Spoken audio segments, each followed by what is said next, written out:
की आपले मोबाईल काही वेळासाठी आपण स्विच ऑफ ठेवा.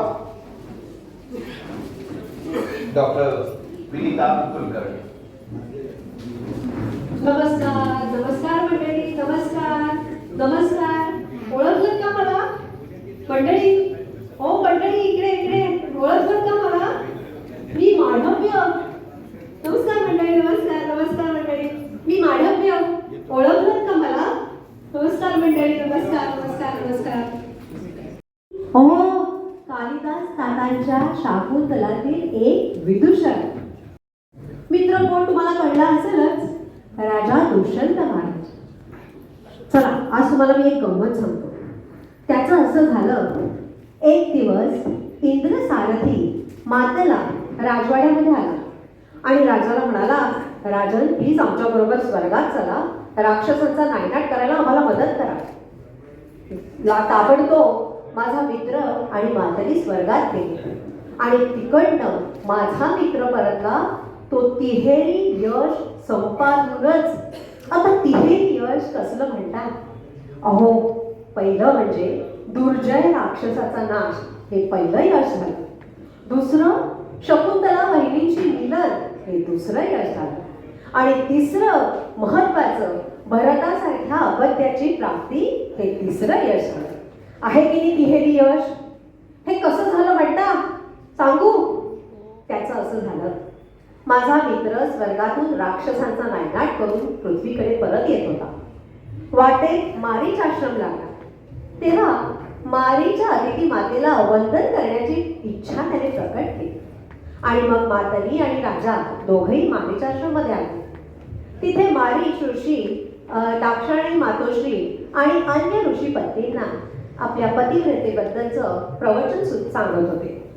तेव्हा मातलीनी माझ्या मित्राला सांगितलं, तुम्ही इथे अशोक वृक्षाखाली उभे राहा, मी जाऊन तुम्ही आल्याची आगमनाची वर्दी आपल्या ऋषींना देतो, त्यांचं प्रवचन संपल्यावर. राजा तिथेच अशोक वृक्षाखाली उभा होता. इकडे तिकडे बघताना त्याला काय दिसलं? अहो, एका सिंहाच्या छाव्याशी दांडगाई करून त्याच्या तोंडामध्ये हात घालून त्याचे दात मोजणारा एक शूर पण 6-7 वर्षाचा छोटासा बालक दृष्टीस पडला. हो, राजाला किती कौतुक वाटलं त्याचं. इतक्यात बाजूला उभ्या असलेल्या तापसींपैकी एक तापसी त्याला म्हणाली, अरे सर्व दमना नको रे राजा, सोड त्या सिंहाच्या छाव्याला, कशाला एवढी दांडगाई करतोस? त्यापेक्षा मी तुला एक शकुंताचं छान गमतीचं खेळणं देते. त्याचा शकुंत हा शब्द ऐकल्यावर शकुंतलेची आठवण होऊन त्या लहान बाळाने हात पुढे केला आणि म्हणाला, कुठे कुठे माझी आई? आणि राजाला, माझ्या मित्राला त्या लहान बाळाच्या हातावर चक्रवर्ती पदाची सगळी चिन्ह दिसली. त्याच्या कल्पना पालवली, आशा पालवली त्याच्या मनामध्ये आणि तो पुत्राच्या आसेने पुढे गेला. त्याने त्या सिंहाच्या छाव्याला त्याच्यातनं सोडवलं, त्याच्या दांडगाईतून सोडवलं आणि ते दोघेही सर्व दमन आणि राजा आजूबाजूला उभे होते. त्या तापसींना काय आश्चर्य वाटलं. अहो, काय म्हणून काय विचारता, कारण त्या दोघांमध्ये असलेलं साधर्म्य किती सेम टू सेम दिसत होते ते. आणि तेव्हा त्या तापसींकडून त्यांना कळलं की हा पूर्व वंशातला आहे, शकुंतलेचा मुलगा आहे. ह्या सगळ्या भानगडीमध्ये त्या सर्व दमनाच्या हातावर असलेला ताई कुठेतरी पडला. तर सगळेजण शोधायला लागले, राजाही शोधायला लागला. तर राजाला तो पडलेला ताई दिसला. त्याने तो ताई उचलला. मात्र त्या तापसी एवढ्या आश्चर्यचकित झाल्या, कारण त्या म्हणाल्या, अहो, मारीच ऋषींनी ह्या ताईतामध्ये अपराजिता नावाची एक वनस्पती बांधलेली आहे. सर्व दमन किंवा त्याचे आई वडील ह्यांच्या व्यतिरिक्त दुसऱ्या कोणीही ह्या ताईताला हात लावला तो सर्प होऊन त्याला दंश करतो, पण तुम्हाला तो काहीच झालं नाही.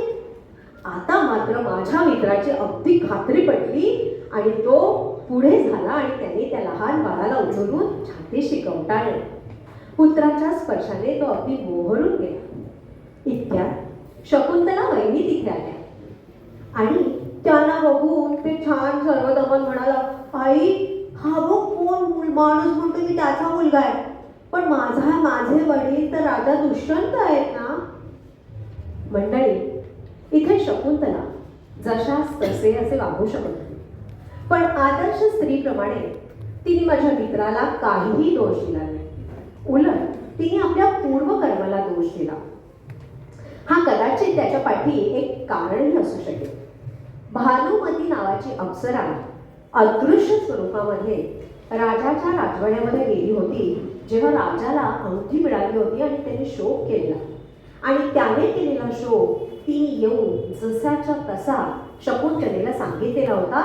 कदाचित त्यामुळे शकुंतलेची एक मानसिक तयारी झालेली असेल एकोप्याची. असो, मग पुढे सगळेजण मारीच ऋषींना भेटायला आश्रमात गेले.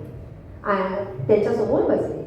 पण अजूनही एका मोठ्या रहस्याचा उलगडा होत नव्हता. हो, कसलं काय विचारता? माझा मित्र म्हणजे राजा दुष्यंत शकुंतलेला विसरला कसा? हे रहस्याचा उलगडा कोणालाच होत नव्हता. मग राजाने विचारलं, ऋषी, माझ्याकडून काही प्रमाद घडला का? थोर मुनी म्हणाले, राजन, तुमची ह्याच्यामध्ये काहीही चूक नाही. जर काही चूक झाली असेल तर ती शकुंतलेकडून झाली आहे. तुम्ही यज्ञ समाप्ती संपल्यानंतर कण्व ऋषींच्या आश्रमातून तुमच्या राजवाड्यामध्ये निघून गेलात आणि इथे कण्व ऋषींच्या आश्रमामध्ये तुमच्या सहवासाची गोड स्वप्न रंगवत शकुंतला असायची. एकदा शीघ्र कोपी दुर्वास ऋषी आश्रमात आले. ते आले आणि ते दारात उभे राहिले तरी शकुंतलेने त्यांचं स्वागत केलं नाही, त्यांचं आदरातिथ्य केलं नाही.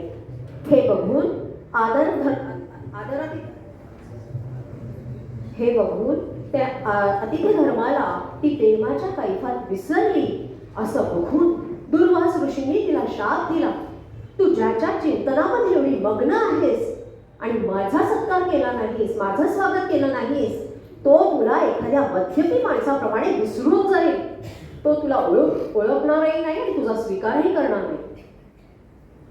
प्रियंवदा आणि अनसूया शकुंतलेच्या मैत्रिणी, त्यांनी हा शाप ऐकला, पण शकुंतलेला त्याचं काहीच भान नव्हतं. मग प्रियंवदेने कशी बशी दुर्वासाची समजूत काढली आणि त्यांचा राग शांत झाल्यावर त्यांनी तिला सांगितलं, माझा शाप तर आता खरा ठरणारच, पण मी उशाप देतो बरं. आणि त्यांनी सांगितलं, जर हिच्या प्रियकराने तिला एखादी गोष्ट अभिज्ञान म्हणून जर दिली असेल तर ती बघताच हिचं तिला सगळं आठवेल आणि तो तिचा स्वीकार करेल. प्रियंवदा आणि अनसूया खुशीत होत्या. त्यांनी ही गोष्ट लपवून ठेवली शकुंतलेपासून, कारण तिला वाईट वाटलं असतं. आणि तेवढ्याच त्या निर्भयी होत्या, कारण राजा दुष्यंताने शकुंतलेला एक अंगठी दिलेली होती. पण राजन, पुढे विधी घटना वेगळीच घडली. ती अंगठी तीर्थजलात पडली. माशाने ती गिळली. किवराला तो मासा मिळाला आणि पुढे तुझ्या ती दरबारात अंगठी जेव्हा आली तेव्हा तुला हे सगळं आठवलं आणि तू कासावीस होऊन तिच्यासाठी शोक करू लागलास. तेव्हा हे राजन, आपल्या भारतीय संस्कृतीमध्ये प्रेमापेक्षा कर्तव्य हे जास्त श्रेष्ठ मानलं जातं. आणि शकुंतलेकडून कर्तव्यात थोडी कसूर झाली आणि म्हणून तिला हा सगळा भोग भोगावा लागला. हा सर्वदमन तुझा मुलगा तुझ्या कुळाचं नाव उज्ज्वल करेल, त्याचं नाव भरत ठेव. पुढे त्याच्याच वरून ह्या देशाचं नाव भारत म्हणून असं प्रसिद्ध होईल. मंडळी, संपली आपली गुजो गोष्ट बरं का. हा, पण जाता जाता अजून एक काहीतरी सांगतो आणि संपवतो म्हणजे वाटतं. कण्व ऋषींनी शकुंतलेला पतिगृही धाडताना एक सल्ला दिला. तो सल्ला माझ्या मंदबुद्धी विदूषकाच्या मंदबुद्धीला जसा पटला, तो असं मला वाटतंय की तो बहुतेक तुम्हा आम्हा सर्वांना सुद्धा लागू पडेल.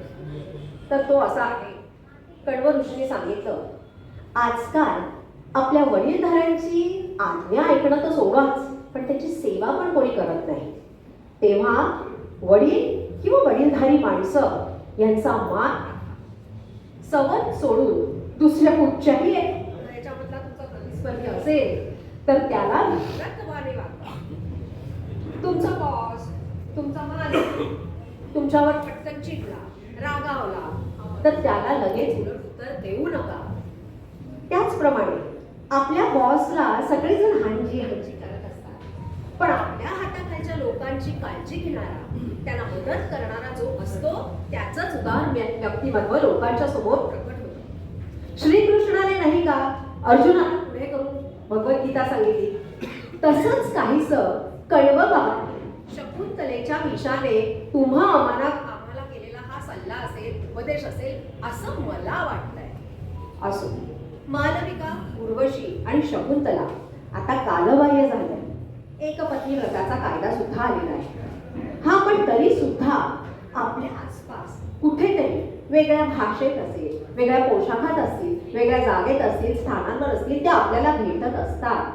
पण त्याचप्रमाणे धारिणी, औषिणाई आणि वसुमती ह्यांच्यासारख्या उदार मतांच्या बायका सुद्धा आपल्याला समाजात आढळतात आणि म्हणूनच आपली समाज व्यवस्था अजूनही टिकून आहे. तेव्हा फायनली एकच वाक्य म्हणतो आणि नक्की माझी वटवट थांबवतो.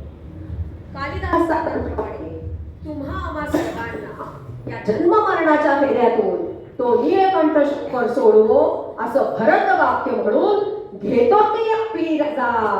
नमस्कार. नमस्कार.